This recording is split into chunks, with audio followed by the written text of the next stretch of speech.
प्राचीन समय की बात है। उत्तानपद नामक एक राजा था जो स्वयंभू मनु के पुत्र थे। उनकी दो पत्नियां थी, सुनीति और सुरुचि। सुनीति से राजा का एक पुत्र हुआ जिसका नाम ध्रुव था। दूसरी पत्नी सुरुचि से भी राजा को एक पुत्र हुआ जिसका नाम उत्तम था। राजा उत्तानपाद सुरुचि को अत्यधिक प्रेम करते थे और उसके पुत्र उत्तम को अधिक महत्व देते थे।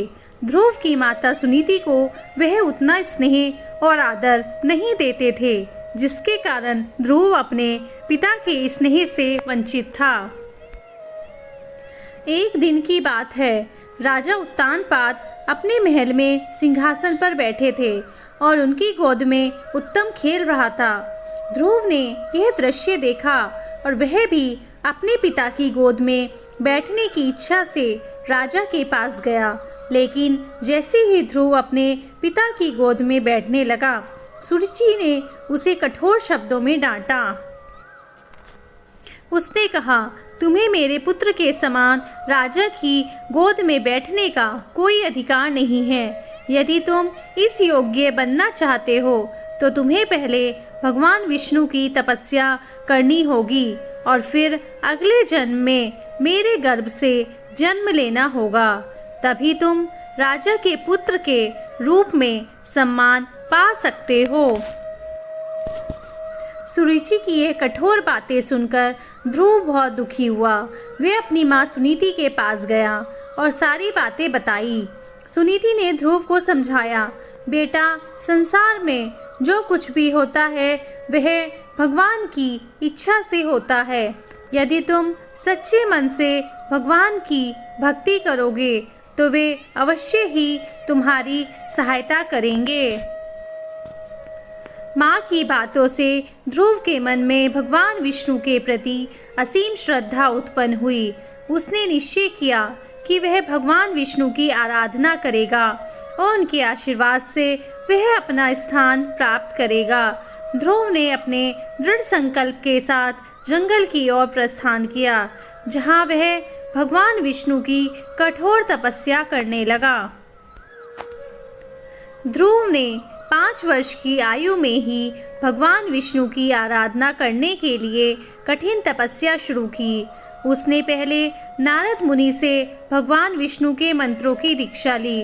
नारद मुनि ने ध्रुव को समझाया कि तपस्या आसान नहीं होगी, लेकिन ध्रुव का संकल्प अटूट था। उसने विष्णु भगवान का ध्यान करते हुए ओम नमो भगवते वासुदेवाय मंत्र का जाप करना शुरू किया।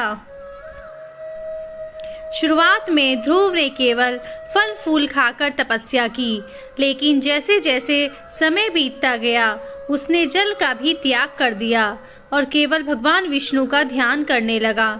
धीरे धीरे उसने अपनी सांसों को भी नियंत्रित कर लिया और कठिन तपस्या में लीन हो गया।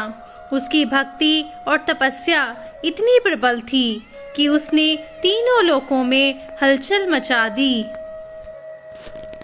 देवता और ऋषि मुनि भी उसकी तपस्या से प्रभावित हुए और भगवान विष्णु से आग्रह किया कि वे ध्रुव की तपस्या का उत्तर दें। ध्रुव की कठोर तपस्या से प्रसन्न होकर भगवान विष्णु ने उसके सामने प्रकट होने का निर्णय लिया। भगवान विष्णु ने अपने चतुर्भुज स्वरूप में प्रकट होकर ध्रुव को दर्शन दिए। ध्रुव ने भगवान विष्णु के दर्शन पाकर अत्यंत आनंद का अनुभव किया और उनके चरणों में प्रणाम किया। भगवान विष्णु ने ध्रुव से कहा, वत्स, मैं तुम्हारी तपस्या से अत्यंत प्रसन्न हूँ। तुमने इतनी छोटी उम्र में इतनी कठिन तपस्या की है, यह देखकर मैं बहुत प्रभावित हूँ। अब तुम मुझसे कोई भी वरदान मांग सकते हो। ध्रुव ने भगवान से कहा, प्रभु, मुझे केवल आपकी भक्ति चाहिए। मुझे ऐसा स्थान चाहिए जहाँ से कोई भी मुझे हटाने में सक्षम ना हो। भगवान विष्णु ने ध्रुव को आशीर्वाद दिया और कहा, तुम्हारी इच्छा पूरी होगी। मैं तुम्हें ऐसा स्थान प्रदान करूंगा जो अटल होगा। तुम्हारा नाम ध्रुव तारा के रूप में अमर होगा और तुम आकाश में स्थायी रूप से स्थित रहोगे। तुम्हारी भक्ति सदा के लिए याद की जाएगी। भगवान विष्णु के आशीर्वाद से ध्रुव को वह स्थान प्राप्त हुआ जिसकी उसने कामना की थी। वह ध्रुव तारा के रूप में आकाश में स्थायी रूप से स्थापित हो गया। उसकी भक्ति और निष्ठा की कथा आज भी याद की जाती है। ध्रुव की यह कथा हमें सिखाती है कि सच्ची भक्ति और अटूट विश्वास से भगवान की कृपा प्राप्त की जा सकती है। ध्रुव ने अपने दृढ़ संकल्प और भगवान के प्रति अपनी असीम भक्ति के बल पर वह स्थान प्राप्त किया जो अमर है। इस भक्ति कथा से हमें यह सीखने को मिलता है कि जीवन में चाहे कितनी भी कठिनाइयाँ क्यों न आए, यदि हमारा संकल्प अड़िग हो और हम सच्चे मन से ईश्वर की आराधना करें तो हम किसी भी स्थिति से उबर सकते हैं। ध्रुव की भक्ति और तपस्या इस बात का उदाहरण है कि जब मनुष्य के मन में भगवान के प्रति सच्चा प्रेम और समर्पण होता है तो भगवान स्वयं उसके जीवन में मार्गदर्शन करते हैं और उसे वह स्थान दिलाते हैं जिसका वह हकदार है।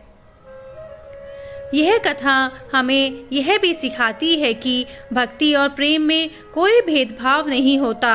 चाहे हम किसी भी अवस्था में हों, किसी भी परिस्थिति में हों, यदि हमारी श्रद्धा और विश्वास ईश्वर पर अड़ी है तो हम अपने जीवन में सफलता प्राप्त कर सकते हैं। ध्रुव की भक्ति का यह उदाहरण सदा के लिए प्रेरणा देने वाला है।